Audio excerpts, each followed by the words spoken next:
Ciri utama ahli sunnah teng zaman akhir iku dalam akidah anut nak boten Abdul Hasan Al-Asy'ari ge anut Abu Mansur napa Al-Maturidi. Dalam fikih mengikuti salah satu mazhab empat. Kene ku Abu Hanifah, Imam Malik atau Imam Syafi'i atau Ahmad bin Hambal. Dalam tasawuf mengikuti salah satu mazhab yang dianut Abdul Qasim Al-Junaidi atau Imam Sinten Ghazali. Itu mengapa menjadi definisi begitu? Karena dulu ngene-ngene iki wadah ormas sing nentang, firqah teng Arab kata sing nentang. Iku takrif apa Nabi ra tau ngendikan ngono. Kamu itu ndak usah terjebak dengan omongan mereka bahwa Nabi tidak pernah ngendikan definisi Ahlus Sunnah Jamaah seperti itu. Ya tentu Nabi tidak akan ngendikan seperti itu. Zaman Nabi kan belum ada Imam Ghazali, belum ada Abdul Qasim Al-Junaidi.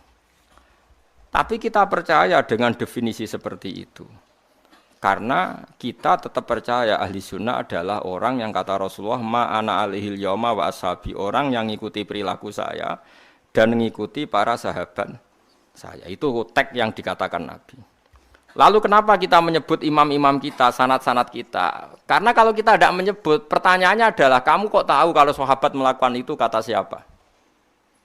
Kata guru saya. Kan kamu tidak bisa langsung mengatakan kata Nabi. Lha Nabi rawimu sapa? Imam Bukhari. Imam Bukhari ku sapa? Murid Imam Syafi'i. Imam Bukhari itu periodenya setelah Imam Syafi'i. Saya hafal sanadnya Imam Bukhari sampai Rasulullah. Saya punya sanad saya sampai Imam Bukhari. Sehingga kita mau tidak mau harus nyebut ulama. Misalnya kita takoki, kowe roh Amerika, gak roh. Kok roh nang Amerika ono delok ning TV. Wong TV e mbok dadekno sanad kok Imam Syafi'i ora ono sanad. Kowe kok roh nak ketua DPR tersangka jari sapa? Jari TV. Sanatem kok di TV. Kowe ora iso roh dhewe. Ora mungkin kowe roh KPK pas nyidang. Saiki tak takoki, Nabi dawuh ngene, ora usah ulama, Nabi langsung. Kowe kok roh nak Nabi dawuh ngono? Kowe muni liwat ngipi kok Dimas Kanjeng kowe.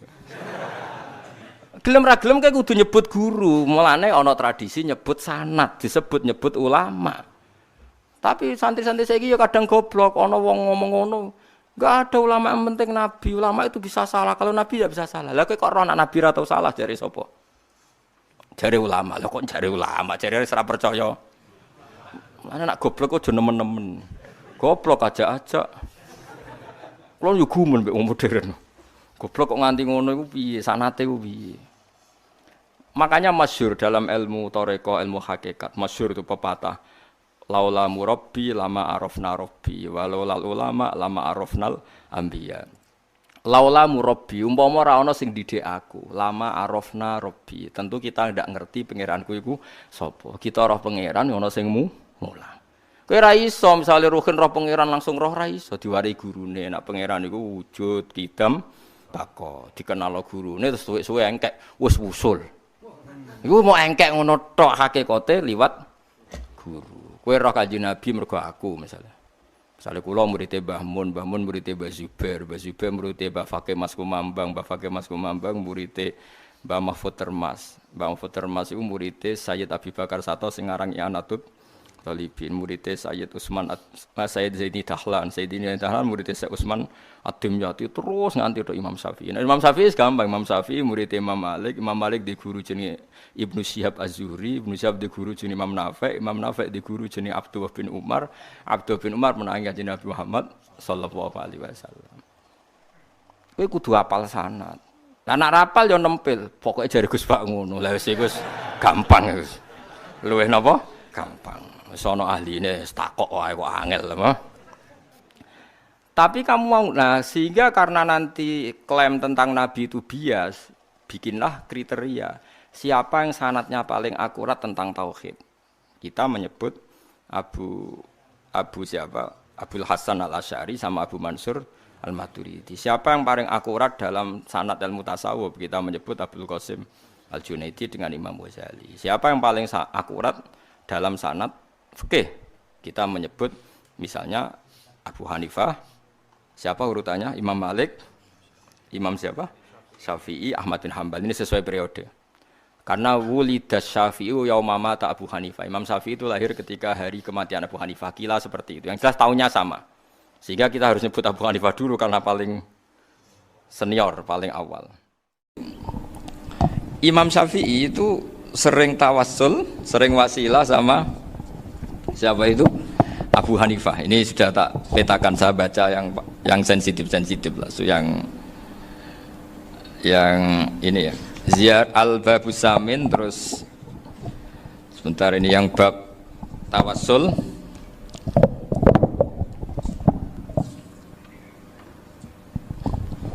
Ini halaman 90, mungkin santri-santri kerapia bisa ngecek lagi di kitab Hujjatu Ahli Sunnah. Ketika cerita tawassul, di antara yang diceritakan Bali Maksum adalah perilaku ya, bukan sekedar statement tapi apa? Perilaku. Perilakunya Imam Syafi'i atau ahwalnya kalau bahasa halusnya, yang selalu ke makamnya Abu Hanifah untuk tawassul. Padahal Imam Syafi'i itu orang yang secara ilmu sering kritik Abu Hanifah. Jadi ini saya baca ini di halaman 100, jadi tawassul mulai halaman 9 berapa ini sampai halaman ini yang qala sami'tu Syafi'iyya yaqul inni la atabarraku bi Abi Hanifah wa aji'u ila qabri fi kulli yaumin za'iran fa idza uridat li hajatun shallaitu rak'atain, halaman 100, waji'tu wa sa'altu wa ta'ala al hajat indahu fama tab'udu anni hatta tuqda. Kanal Imam Syafi'i ayyama huwa bi Baghdad yatawassalu bil Imam Abi Hanifah yaji'u ila dorihi fayusallimu alaihi wa yatawassalu ila Allah bihi fi qada'i hajati. Terus wa yatawassalu Imam Ahmad bi Imamina Syafi'i. Jadi di antara yang diceritakan Mbah Halim Maksum itu betapa Imam Syafi'i yang terkenal sering mengkritik Abu Hanifah dalam tatanan fikih karena beliau tidak percaya ada istihsan. Abu Hanifah berpendapat adanya istihsan, dan kita tahu lah ikhtilafu Syafi'i wa Abu Hanifah itu besar sekali. Tapi beliau itu tahu Abu Hanifah itu orang yang sangat soleh. Abu Hanifah itu kalau ketemu sama orang yang utang beliau itu yang lari bukan yang utang Abu Hanifah, karena takut orangnya itu izin. Jadi kalau ketemu yang utang di jalan itu yang sembunyi itu Abu Hanifah. Kenapa engkau sembunyi? Ada yang utang saya lewat, nanti orangnya malu. Jadi setingkat Robi'ah Adawiyah itu beliau di rumah ada maling itu sembunyi. Ditanya kenapa engkau sembunyi? Malu, gak ada yang dimaling. Malu sama malingnya karena serumah itu gak ada barang yang layak dicolong itu. Itu Robi'ah dia sembunyi. Itu yang bisa niru itu Abu Hanifah. Jadi wali-wali besar ini ternyata saling menghormati dan saling tawassul. Nah saya berharap tawassul ini bukan sekedar perilaku sosial, tapi memang ada sanadnya. Sehingga terus diceritakan Bali di sini dulu istaqa Umar bil Abbas. Kata siapa tawassul harus dengan Rasulullah SAW? Dulu istaqa Umar bil Abbas. Sayyidina Umar itu tawassul istisqa dengan Sayyid Abbas. Padahal kita tahu Sayyid Abbas ini tidak nabi. Terus beliau cerita sampai Imam Syafi'i tawassul sama Abi Hanifah. Sehingga gak ada perdebatan itu kan Umar. Kalau Umar kan ada jaminan boleh diikuti karena beliau sahabat. Bali cerita tentang Imam Syafi'i yang tawassul dengan Abu Hanifah. Seargumentatif itu. Maka saran saya kepada alumni Kerapia, santri-santri Kerapia, karena saya hanya berani ngomong sama santri Kerapia, sama mas saya ada berani kalah sepuh. Itu tradisi keilmuan itu harus dijaga dengan hujjah dan dengan tadwin, dengan pembukuan. Saya punya sekian cerita ya, misalnya dulu kita mungkin iskal itu janggal. Kenapa sih orang Islam tukaran sama orang Islam itu? Sehingga di antara doa Nabi yang enggak dikabulkan Allah, enggak boleh dikabulkan sama Allah, enggak boleh, bukan berarti enggak mustajab. Redaksinya famana aniha, memang enggak boleh. Redaksinya bukan falam yastajib lahu tapi famana aniha. Di Al-Marrah As-Salisa ini Nabi dilarang, yaitu melarang umat Islam itu jangan sampai tukaran sama umat Islam sendiri. Itu kata Allah, ya tidak bisa kata Allah, kalau itu tidak saya kabulkan. Itu dulu guru-guru kita nyontohkan sederhana. Kira-kira kalau saya tukaran wek Gus Zofuru, mbah mun luwih ikhlas timbang ditukari wong liya. Nek ana kakak ditabuk adik, wong tua luwih ikhlas timbang ditabuk tangga. Barokahnya membaca kita lebih mentoleransi. Kalau ada Mbah Hashim dikritik Mbah Fakih Mas Kumambang, kita ikhlas itu. Tidak dikritik guru PAUD, itu kan. Atau dikritik orang-orang yang nggak bisa ngaji. Artinya Ternyata keliru kita bilang kiai kok tukaran. Justru bagus kiai tukaran. Timbang kiai dikritik guru PAUD atau dikritik orang-orang yang nggak bisa baca kitab. Akhirnya barokahnya baca kita menjadi tahu. Dulu Mbah Mun sering cerita, ini masih cerita silsilah ya. Jadi Mbah Ali Maksum tadi kita tahu di antara guru besarnya Mbah Ali Maksum tentu Mbah Mahfud Termas. Beliau adalah adik dari Kiai Mahfud Termas. Mbah Dimyati ini adik Kiai Mahfud Termas. Itu punya saudara namanya Abdul Razak, juga punya saudara namanya Dahlan. Itu yang membawa Thariqah Syadziliyah di Solo Raya, yang sekarang alhamdulillah diteruskan Gus Wafi. Dulu di antara pesannya Mbah Mun ke saya, hak Wafi kandani kon ziarah ning Mbah Dimyati. Mergo Thariqah Syadziliyah dulu itu yang bawa keluarganya Mbah Dimyati. Jadi semuanya ini masih dzurriyyatan ba'duha min ba'd. Nah pesan saya karena tadi Mbah Munawir yang termasuk orang pertama yang bawa Quran, bawa Qiraah Sab'ah. Kenapa saya bilang termasuk? Karena kalau bilang paling yang pertama ini nanti butuh data. Dan itu agak kerepotan lah. Tapi yang jelas mimman istahara lah. Mimman istahara yang membawa Sab'ah ke sini itu adalah Mbah Munawir. Terus beliau ngajarkan diantaranya ke Mbak Arwani pakai kitab Satibi, pakai kitab Nazmus Satibi. Terus Nazmus Satibi itu diteruskan oleh Mbak Arwani, ditulis. Yang nulis dulu Mbah Dola Salam. Bapak saya itu murid Mbah Dola. Dulu Mbah Dola sebelum ke Mbak Arwani ngaji sama Ki Said di Sampang. Bapak saya sebelum ngaji di Mbah Dola sudah hafal Quran lewat buyut saya sendiri namanya Ki Zubaidi. Yang Ki Zubaidi akhirnya jadi menantunya Mbah Ahmad Su'eb. Jadi buyut saya kandung ini namanya Sofia, itu angsal keluarga Lasem, yang adiknya Sofia ini punya adik Badi'ah yang jadi ibunya Ki Sahal. Terus Ki Sahal punya Mbak Yu namanya Muzayanah, punya di garwa Ki Mansur punya anak Gus Qayyum. Jadi dulu ibu saya, ibunya Gus Sofur, ibunya Pak Maftu itu semuanya di Lasem. Karena saya dari keluarga Gen ya Lasem, dari keluarga sanad guru ya Lasem. Tapi Lasem Bahdawi itu dulu ngajinya di Mbah Umar Harun di Sarang. Mbah Umar Harun ini menangi Sayyid Ahmad Zaini Dahlan. Sayyid Zaini Ahmad Zaini Dahlan ini punya cucu keempat yang hidup di Sedan. Terus makamnya di Lasem, namanya Habib Haidar. Itu yang nulis biografinya Mbah Maksum. Mbah Maksum bukan Bali, biografinya Mbah Maksum. Itu ditulis oleh Habib Haidar, namanya Haidar bin Hasan bin Sodaqoh bin Ahmad Zaini Dahlan. Nah, Habib Haidar ini menantunya Sayyid Hamzah Sato. Hamzah Sato itu Hamzah bin Abdullah bin Umar. Itu kakaknya Sayyid Abi Bakar Sato, Sohibul I'anah. Nah Sayyid Umar ini yang dulu ngajari mbahnya Mbah Mun namanya Ahmad bin Su'eb. Nah, di antara ajarannya adalah baca kitab-kitab kecil yang bisa dihafal. Dibawalah ke sarang jadi metode muhafadzah. Tapi kemudian lama-lama oleh pondok itu jadi syarat kenaikan kelas. Dulu nggak ada muhafadzah untuk kenaikan kelas ya, supaya orang alim itu harus hafal. Lama-lama dipakai syarat untuk muhafadzah. Jadi semua ini sanad harus kita ingat supaya kita bisa menjaga tradisi. Termasuk tradisi ini kiai seneng jagungan, terus ngomong ra penting. Itu juga sanad. Setahu saya Mbah Mun itu kalau ketemu bapak ya guyon terus. Saya punya kenangan tuh yang dulu agak iskal tuh begini. Ada isu lah, entah isu entah hoax entah apa, ada kaji itu agak beling itu, pokoknya beling lah gitu. Seneng siapa itu, rondo lah apa. Pokoknya beling gitu. Ketika Mbah Mun dilaporin tamu kalau kaji itu beling sama rondo itu. Mbah Mun tanyanya lucu. Lho ayu no cung. Wahyu banget Mbah. Wahyu. Itu bapak juga bakas ayu nih. Dulu saya sekali ini kiai kok bakas wong ayu, bakas bodine barang lah kira-kira gitu. Tapi setelah saya tambah alim, tambah ngerti itu, kata bapak gini, ya abek bakas ayu hak, timbang iya, no malah qadzaf. Ternyata seni. Sekali Mbah Mun atau bapak bilang, waji kok zino kaji, maka larinya ke qadzaf. Maka menghindari bahasa menuduh, ngomong yang nggak penting. Loh ayu no. Jadi kiai dulu tuh orang sok suci tapi menghindari hal-hal yang jadi punya seni untuk ngelola kehidupan. Orang bermalam-malam jagungan sama teman asik itu kan perlawanan terhadap nafsu kita, syahwat kita untuk mungkin nikmati dugem di bar atau di tempat-tempat maksiat.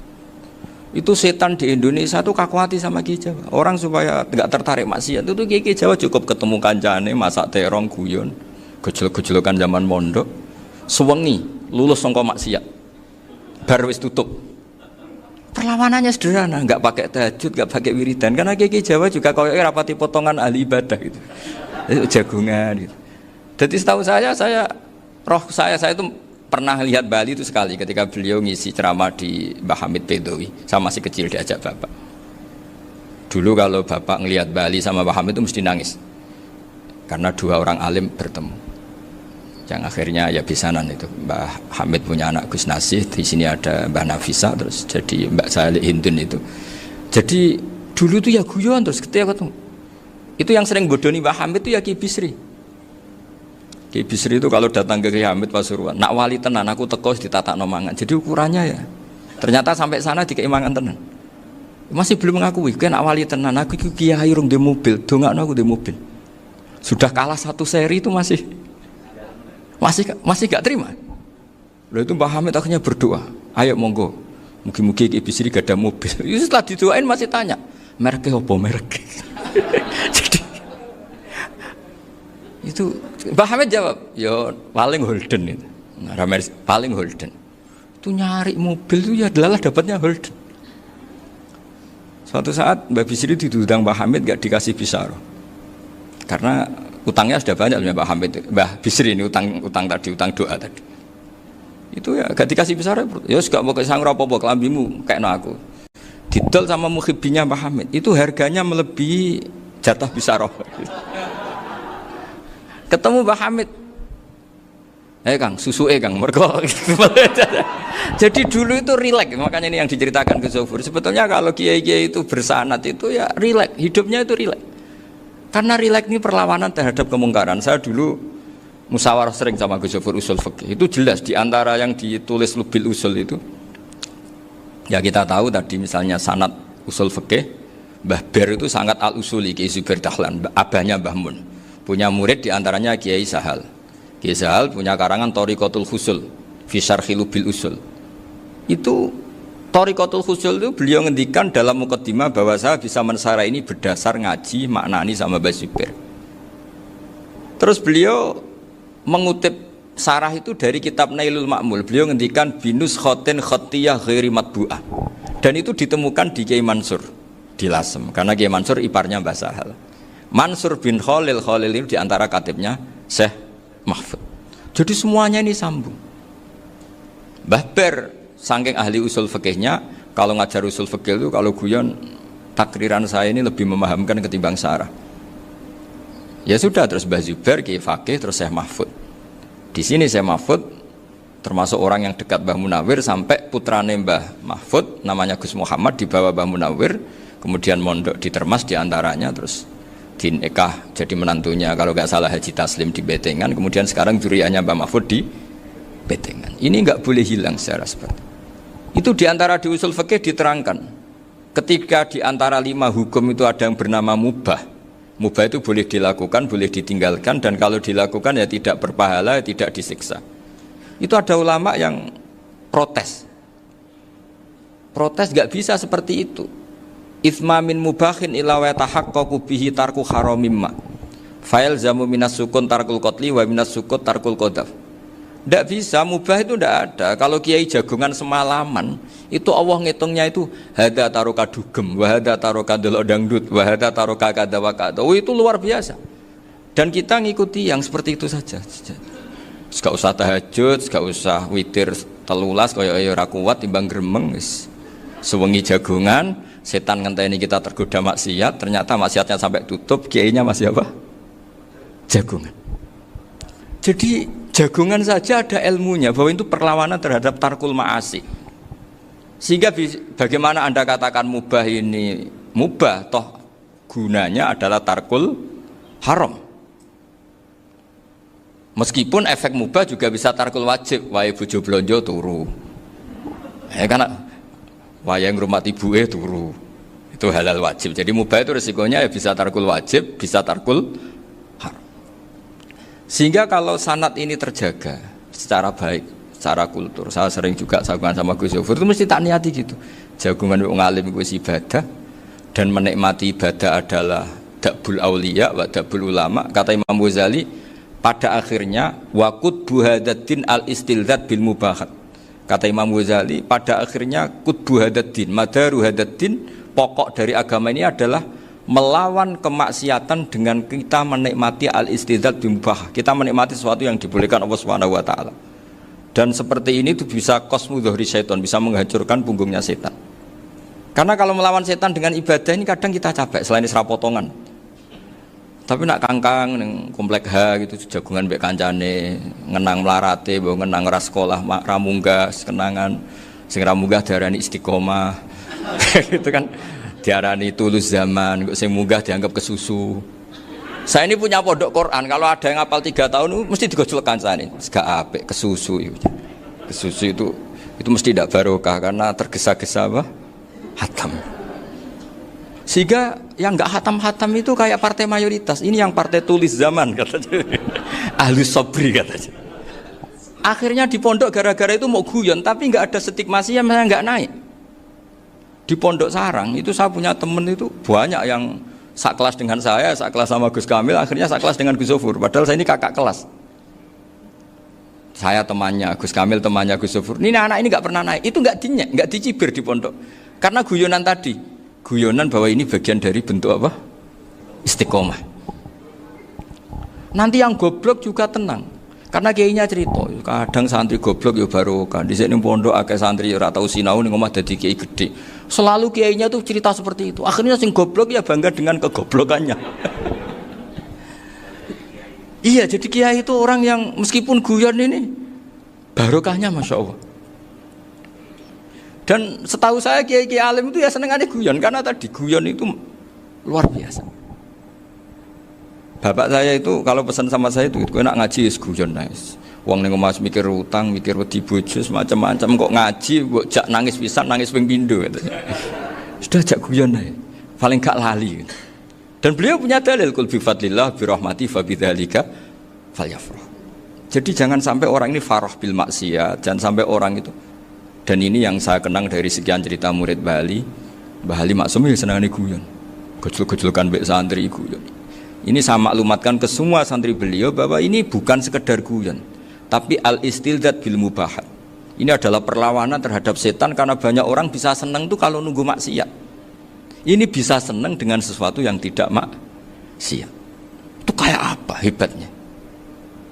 Makanya Nabi itu kalau ketemu sahabat ya sering ngendikan yang ringan-ringan. Ya Umar ma'afalan duher jong mana piye ijek. Kalau ketemu anak kecil ya. Nanti ketemu yang tua-tua yang sudah nggak bisa mikir, ya tetap riang. Sehingga ada cerita dalam sebuah tafsir, ya saya ulang lagi ada cerita di sebuah tafsir, kenapa Nabi Musa ditanya Allah, wa matilka biyaminika ya Musa. Ma'ana wa ta'ala a'lam, tentu Allah sangat tahu yang di bawah Musa itu apa. Karena Allah tahu Nabi Musa itu grogi. Orang dipanggil Wali Maksum pasti grogi, santri dipanggil Bahmun pasti grogi. Kenangan saya setiap dipanggil Mbah Mun ya mesti tanya yang ringan-ringan, wis sarapan ha. Arung sarapan ya sarapan. Pas sarapan ya kan tanduk mangan sing enak wong santri ora tau mangan enak. Ya enggak pernah ngomong yang penting, ngendikan yang penting. Nah, karena Nabi Musa ini grogi, ini sebagian tafsir. Itu ditanya yang ringan, "Sakowe iku nggawa apa?" Karena pertanyaannya ringan, Nabi Musa ya ringan. Ya Nabi Musa itu sampai lali iku pangeran sing ya'lamu sirra wa akhfa. Diterangno. Niki tongkat Gusti. Gunane kathah Gusti tongkat iki. Qala ya aso ya atawakkau 'alaiha wa ahusyu biha 'ala ghanami wal ya fiha ma'arifu ukhra. Oh, tongkat Gusti niki penting Gusti. Nggih nak. Nggih macam-macam lah Gusti. Atawakkau 'alaiha wa ahusyu biha 'ala ghanami kangge menghalokan. Masih terangno terakhir dan yang lain-lain Gusti. Wal ya fiha ma'arifu ukhra. Sehingga akhirnya rileks. Karena Nabi Musa terus ngerti. Ternyata ketemu pangeran itu enggak seserem yang saya bayangkan gitu. Pertanyaannya ringan. Itu ada ilmunya. Tapi cerita ini yang versi tafsir ini tidak yang seperti di Manaqibul Ghazali. Di beberapa kitab tentang Manaqibul Ghazali diceritakan di alam roh Nabi Muhammad SAW itu yubahi bi ummati. Saking yubahinya sampai ngendikan ulama ummati ke anbiya Bani Israel. Ulama umatku itu pinternya atau statusnya itu mirip-mirip lah. Kaf itu ya mirip-mirip kayak ulamanya nabinya Bani Israel. Akhirnya Nabi Musa itu tersinggung sekali. Bagaimana mungkin ulama disamakan dengan apa? Nabi. Sehebat-hebatnya ulama itu kan tidak akan yabluhu darajatan nubuwah atau yartaqi ila darajatin nubuwah. Itu akhirnya ya kalau kamu nggak percaya panggil, yang dipanggil Imam Ghazali.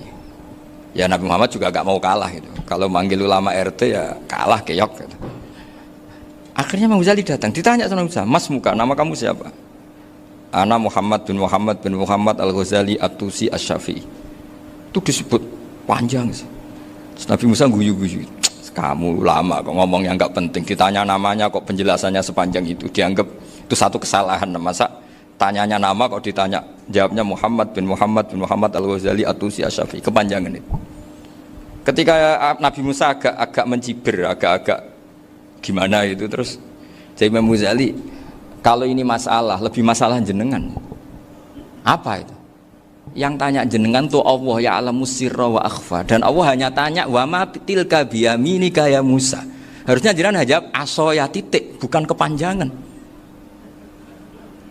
Atawakkau 'alaiha wa syubha itu kepanjangan. Allah tanya yang di bawah kamu itu apa? Yang di tangan kamu. Harusnya jawabnya hanya asoya. Tapi kenapa penjelasannya sepanjang itu? Sampai terakhir waliya fiha ma'aribu ukhra. Terus pinter tenan jadi gitu. Terus ada Nabi Muhammad, Nabi Musa terus bilang, ya pinter tenan aja gitu. Padahal kita tidak pernah GR seperti itu kan, kebetulan Imam Ghazali gitu. Kalau yang lain mungkin ya keok lah kira-kira gitu. Tapi ini cerita dalam khazanah keilmuan. Benar yang dikatakan Gus Zofur. Saya termasuk orang yang pernah mondok Lirboyo Pasanan. Jadi setelah saya disuruh nemani Gus Kamil, tahun berikutnya Gus jenengan disuruh. Pokoknya anakku mbah sak wulan lah kudu tahu mondok Lirboyo. Biar aku tahu ngaji Wakarim. Terus yang disuruh mbaturi Gus Kamil itu saya. Jadi saya pernah 1 bulan tuh di Lirboyo. Karena saya ini santri beling ya, kontraknya pokoknya penting ziarah Bakarim. Biasanya nggak pernah ngaji ya, pokoknya gerbar ngisa. Ziarah ya sudah. Ngaji pas subuh ingat saya sama Gus Imam. Itu dari 17 hari ingat saya ngaji 2 kali. Tapi kalau ziarah ke Bakarim sudah lupa jumlahnya karena memang kontraknya disuruh ziarah. Sampai seperti itu. Dan saking senengnya bangun sama Bakarim saya masih ingat. Ngamplopi salam template itu masih ingat untuk Gus Anwar, untuk Gus Imam, untuk Gus Kafabi, termasuk untuk Gus Maksum. Itu malam-malam saya dijak ngamplopin. Zaman itu saya masih ingat selawewu. Zaman itu kos 1 bulan itu 13.000. Jadi kira-kira kalau 25.000 itu untuk kos 2 bulan. Jadi saya krusnya itu pakai kos. Saya masih ingat Mondok Sarang itu kos 1 bulan 13.000. Berarti kira-kira 500.000 itu di amplopin sendiri sama Bang. Ini untuk Gus War, ini untuk Gus Imam, ini untuk Gus. Padahal Gus Imam ini mondoknya sudah dibangun. Itu bangun hormatnya sampai untuk jatah salam template. Nah yang ribet kebalikannya, kita pulang Gus Imam karena melihat Gus Kamil ini putrane Mbah Mun, Gus Kamil disangoni. Saya juga disangoni karena Gus Imam dulu ngaji juga sama Pak D saya, sama keluarga saya. Itu kata Gus Kamil setelah keluar, mau agak muni gua abal, boten berarti gua aku. Karena ini penting, ini kalau sampai dianggap tukar guling, ribet. Jadi ditakwil sendirilah, mau gak muni gua abal ya, boten wis, yes berarti halal. Tapi sama Mbah Mun ya ditanya. Ditanyanya bukan apa-apa karena untuk meneruskan tradisi bahwa kalau kiai ketemu itu ya saling memberi hadiah, saling itu sudah faqaddimu baina yadayna juwakum apa? Sedekah. Sehingga ketika Kapya ini punya Bali Maksum alim alama, kemudian melahirkan murid-murid yang juga ibar kayak Mbah Warsun bisa ngarang apa Kamus Al-Munawwir, Pak Bik juga punya karangan Kamus Al-Mu'asir. Saya itu punya semua. Karena ini adalah buah dari bahwa kita ini tidak kalah sama produk-produk yang di sana. Bahwa produk di kita ini sudah cukup untuk mengantarkan orang menjadi alim alama. Dulu Mbah Zubair ke Mekah ya sudah alim alama. Gus Zofur ke Al-Azhar sudah alim. Semua teman-teman kita ke Mekah itu sudah alim semua. Padahal produk mondoknya ya tadi. Mau digojlok kiai ini, terus mangkel be keamanan biasanya itu. Biasanya musuh besar pondok itu keamanan. Jadi ya bukan berarti gojlok ibunya Gus Maftuh enggak, biasanya keamanan itu musuhnya apa? Banyak. Jadi cerita-cerita saya mohon sekali murid-murid Krapya jangan hanya ngaji fikih. Kalau hanya ngaji fikih itu posisi Abu Hanifah itu seakan-akan nyuwun sewu orang yang sangat tidak ahli hadis. Karena beliau di situ kelihatan kalah sekali dengan Imam Syafi'i. Apalagi di perdebatannya Muhammad bin Hasan Asy-Syaibani dengan Imam Syafi'i itu kelihatan sekali betapa Abu Hanifah itu orang yang nyuwun sewu ditinggalkan dalam ilmu hadis. Sampai beliau hanya dapat gelar min ulama ahli ra'yi, termasuk ulama yang kuat logikanya. Juga harus baca kitab-kitab seperti ini. Ternyata di balik Imam Syafi'i mukhalif pada beliau di bab-bab fikih, perilakunya sangat hormat. Sampai beliau tuh kalau tawassul ke kuburannya Abu Hanifah. Dan beliau ngendikan an-nasu fil fiqhi iyalun ala Abu Hanifah. Semua orang yang ahli fikih itu masih anak buahnya Abu Hanifah. Saya berkali-kali cerita, mazhab Syafi'i itu alatut tadhir hanya dua, yaitu alma wa turab. Abu Hanifah nambahi wanar. Alasannya Abu Hanifah, orang mukmin yang dosanya banyak itu dibakar di neraka, dan alasannya Allah litadhirihim, untuk mensucikan mereka. Sehingga pikirannya Abu Hanifah, an-nar itu min alatit tadhir. Apa yang terjadi ketika bata itu batu bata yang dibakar, di situ campur teletong, campur apa-apa, itu kalau sudah mazhab Abu Hanifah selesai, sudah suci, karena sudah ngelewatin pembakaran. Meskipun kita tidak akan kalau kehilangan air terus wudhu dengan api, bisa bunyak semua itu. Tapi apapun itu menjadi solusi. Sehingga saya punya kitab namanya Ikhtilafu Malik, Ikhtilafu Malik wa Abu Hanifah atau Ikhtilafu Syafi'i ma Abu Hanifah. Itu kelihatan sekali kalau Abu Hanifah itu nyuruh posisinya kalah. Karena yang ngarang orang-orang Syafi'i. Tapi kalau melihat kitab-kitab kewalian, misalnya di kitab Mizan Kubro ini juga sering disebut kisah itu Mbak Ali Maksum tentang Imam Sa'roni. Berkali-kali beliau mengutip Mizan Kubro. Itu Abu Hanifah adalah orang yang sangat mukasyafah. Artinya ketika Nabi cerita air wudhu itu menjatuhkan dosa, tidak ada air wudhu yang jatuh ke kamu kecuali saat itu juga dosa kamu jatuh. Itu beliau datang ke Madharota Kufah. Kemudian beliau bilang sama si orang tua tadi, tub anizina. Orangnya terus bilang atubu minazina. Ada lagi pemuda datang dibilangin tub an ukuki walideka. Terus bilang tub tu an ukuki walidaya. Sampai yang terakhir ada tub an simai alatilahwi atau an samai alatilahwi. Terus tub tu an samai. Ketika orang itu ditanya, kenapa engkau begitu tahu dosanya apa? Saya tahu air wudhu ini menjatuhkan apa. Jadi kira-kira kalau zina mungkin ya batang babi lah. Kalau hanya sekedar melihat mbak-mbak mungkin ya curut atau tikus lah kira-kira gitu. Nak dulu sediluk ya mungkin ya tikus cilik gitu. Nak dulu suwi ya tikus werok itu atau apalah. Pokoknya beliau itu tahu. Tapi anehnya Abu Hanifah apa? Setelah itu dia nangis minta mukasafahnya ditutup. Ya Allah, saya ini mukasafah kok malah menjadi tahu sawatil mukmin. Padahal aturan syariat jenengan man satara musliman satarahu, bahwa enggak baik melihat jeleknya orang mukmin. Minta ditutup. Makanya saya ini bangga ada mukasafah. Makom yang kita sampai sekarang tuh makom setelah Abu Hanifah mukasafah. Jadi Abu Hanifah repot-repot mukasafah, minta makomnya ditutup tidak menjadi mukasafah. Dan alhamdulillah kita sudah tidak mukasafah sebelum minta ditutup. Jadi kita ini keren. Keren karena aturannya itu man satara musliman satara huwa, yang tidak tahu aibnya orang muslim maka Allah akan nutupi aibnya di akhirat. Dan kita alhamdulillah barokahnya tidak mukasafah, tidak ngerti aibnya orang mukmin. Jadi kita harus pakai patokan ilmu.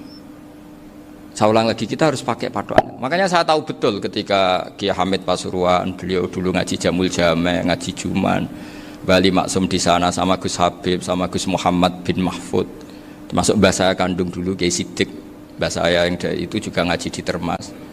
Bapak saya dulu Kiai Nur Salim ngaji di Buyut Baiti. Dulu itu kawin juga sederhana, kayak cerita Gus Sofur. Jadi bapak saya kandung itu Kiai Nur Salim itu ngaji di Mbah Baiti. Mbah Baiti itu adik kandungnya buyutnya saya dari ibu. Nah Mbah Baiti itu teman akrabnya mbah saya namanya Kiai Nur Sam, Mbah Nur Sam. Singkat cerita terus Nur ke Jorabi arah-arah Bekno itu. Setelah bapak saya ke Badullah mau ditawarin jadi mantu, kata bapak saya kula pun dipek mantu Mbah Baiti. Akhirnya dapat ibu saya itu. Karena ibu saya itu cucu Mbah Baiti, cucu lambung. Jadi mbahnya ibu saya itu Mbak Yunya Mbah Baiti. Namanya Mbah Sofia tadi yang dapat Mbak Idris itu, yang Mbak Idris ini bin Umar. Ya Mbah Umar yang mbahnya Mbah Hamid, Hamid bin Abdul bin Umar. Kalau bahasa itu Fatimah binti Idris bin Umar. Dulu kecilnya Mbah Idris namanya Abdul Khalik. Kalau kecilnya Mbah Hamid namanya Abdul Mukti. Kalau kecilnya Mbah Maksum namanya Muhammadin kalau nggak salah. Dulu itu orang dulu itu namanya dua-dua karena diganti ketika musim apa? Haji. Jadi ini terjaga. Sehingga tidak ada ceritanya kiai-kiai yang jagongan kemudian santrinya itu yang agak-agak khawarit. Kiai kok sungi-sungi jagongan, gak tahajud, gak duha, itu tidak ada seperti. Karena ini dianggap fi'lul mubahat untuk melawan mungkarat. Jadi sehingga di kitab Ihya diterangkan, kamu jangan ngira orang-orang soleh ketika jagungan itu min ahlil bitolah wa takasul. Itu orang-orang yang pemalas itu enggak. Tapi mereka bisa mengasyiki Allah. Bahwa dalam jagungan ketemu teman ya asik, gejul-gejulkan sama Pak Maftuh ya asik. Dan keasikan ini bentuk perlawanan terhadap keasikan harus dengan maksiat. Itu kayak apa kalau kita ngaji sampai seperti itu? Termasuk tadi yang diceritakan Pak Maftuh kitab Hunyah. Semoga beliau cerita juga pernah belajar. Saya pernah belajar kitab Hunyah khatam. Itu diantara yang diceritakan Syekh Abdul Qadir Al-Jilani tadi kata beliau Al-Jilani dipakai Jim Al-Jilani. Ini agak beda dengan kita. Mbah Zubair itu punya kitab namanya Al-Qalaid Al-Luluyah. Beliau menfatwakan nama-nama ajam itu kamu bebas. Ajamiyun fasna bihi masyita. Sehingga kita kalau punya kiai harus mau qolal ustukhri. Sehingga mau qolal istukhri. Tirmidzi juga nasibnya sama. Qolat rawahut Tirmidziyu. Sehingga rawahut Turmudziyu. Yang satu rawahut Tarmidziyu. Ya karena kita keluarganya Tarmidzi apa enggak gitu. Makanya kata Mbah Mun sama masih ingat. Kata cerita Gus Zofur tadi, adabnya Gus Zofur itu cerita tentang keluarga ibunya. Padahal keluarga ibunya juga orang-orang soleh yang luar biasa. Itu kata Mbah Mun, kowe roh jenenge Imam Bukhari tahu ya. Jenenge sapa? Saya nyebut Muhammad bin Ismail bin Ibrahim bin Muhirah bin Bardasbah. Lah iya Bardasbah mbok waca Bardisbah yo. Lah cara kene mbok Parmin mbok Parlan ngono. Jadi Bardisbah mbok Bardasbah iku cara kene yo Parmin Bapak. Iku rak Mbah Fadl Senori dadi kabeh diwaca Arab. Jenenge Mbah Umar Harun. Dhisik yo wong sarang Mbah Harun mbok Kirun yo ora roh, wong dhisik yo wong kuno. Jadi kalau versi Mbah Fadl termasuk yang pertama bikin nasab Mbah Maksum itu tulisannya Mbah Fadl yang dikutip Habib Haidar tadi. Ya saya seperti Gus Zofur juga mencari-cari hubungan ulama-ulama di Jawa ini. Itu Mbah Mun kalau bicara mbahku orang sing jenenge Kiai Serut. Kalau ditulisannya Mbah Fadl itu Syaraf. Jadi Mbah Fadl itu fanatik orang-orang alim itu ditulis Arab, kalau Mbah Mun itu Jawa. Dulu tuh ada wali seto di daerah saya. Dulu orang ya janggal, ternyata ada sato itu kesamaan di Arabnya itu. Sehingga kiai-kiai itu ada fanatik Tirmidzi, Turmudi, Tarmidi, Jilani, Jailani karena ajamiyun fasna bihi masyita. Jadi kalau nama-nama ajam semonggo lah baca sekenanya sementing. Cuma mungkin tahqiqnya benar Pak Maftuh tadi memang di Mu'jamul Buldan itu Al-Jilani bikasri jim ya sudah kita baca Al-Jilani. Sebab itu kayak Pondok Pelosok Lirboyo itu menurut saya bagus. Orang itu maknani betul sama gurunya. Kalau sarang enggak. Kalau Pondok Lirboyo, pondok yang tadi ternyata keluarga Mbah Munawir sini pernah bisanan, yaitu Mbah Zaini pernah nikah sama Nyai Komariah ya kalau nggak salah, punya putra Gus Habib ya, Pak Toha dan sebagainya. Itu betapa hubungan pondok Quran sama pondok kitab dulu itu nggak pernah terputus. Bapak saya selapal Quran itu dulu ngaji Mbah Zubair. Jadi bapak saya sering ngutip mu'en apa, padahal bapak saya itu terkenal tuh, beliau cita-citanya itu saya ingin hafal Quran kayak hafal Fatihah. Beliau itu sampai sepulahnya sekali. Karena beliau inginnya hafal Quran kayak hafal Fatihah. Termasuk murid terbaiknya Mbah Dullah bapak saya. Itu ya ngaji kitab. Sehingga kata Mbah Mun, jadi Mbah Munawir di mantu Bali Maksum, itu ya sudah dipenggali. Sudah dipenggali dituruti pangeran. Lahirlah seorang Bali Maksum yang membawa. Jadi dulu itu ya Gus Muhammad yang ngaji di Termas, nanti Mbak Arwani sebelum ngaji di sini ngaji di Tebu Ireng. Sehingga Mbak Arwani bisa ngarang kitab. Beliau ngarang kitab tentang Sab'ah. Faidul Barokat namanya. Ya nulisnya ya fasih ya. Saya punya tulisan tangannya Mbak Arwani itu banyak. Saya juga punya tulisan tangannya Mbak Hasyim Asy'ari ketika nyurati buyut saya yang di Damaran itu pakai bahasa Arab. Jadi dulu itu Mbah Ali Maksum juga sama. Surat-suratannya dulu sama tokoh-tokoh Muhammadiyah ya bahasa Arab. Nah ini harus kita dengar dari abna dari bahwa Mbah Maksum kemarin yang diceritakan Gus Zofur di Khol Mbah Maksum, kue kudu belo NU, kudu tetap NU, tapi bukan dengan cara membenci Muhammadiyah. Tadi Pak Maftuh menguatkan sanad itu dari Pak Atabik bahwa Muhammadiyah termasuk ahli sunnah wal jamaah. Karena sama-sama tidak sabus sahabat, sama-sama ikromus sahabat dan sama-sama bermadhab. Nah soal akhirnya ada beberapa yang usrapati seneng ngaji ini yang agak ribet. Tapi kamu tidak usah ngeritik Muhammadiyah agak seneng ngaji, kayaknya juga sama kita nggak seneng ngaji juga banyak itu. Jadi kalau ngeritiknya masalah itu kan kita ya agak-agak sama. Ya jadi ternyata di sini, terus ini yang terakhir supaya nggak lama-lama, Bali juga punya sisi keras sekali. Jadi dalam hal-hal yang khas ini di halaman 87 itu keras sekali. Beliau ngendikan wahal bi jununun hatta usdira amri lil mu'minin alla yazuru rasulahum. Jadi ketika saya tadi sudah bilang bahwa beliau sering muji Ibnu Taimiyah dalam banyak hal, tapi dalam banyak hal juga beliau mengkritik Ibnu Taimiyah ketika menafsirkan la tusaddur rihal illa ila salasati masajid. Kemudian Ibnu Taimiyah tidak mentasrekkan, tidak mensunatkan ziarah kubur Rasulullah sallallahu alaihi wasallam.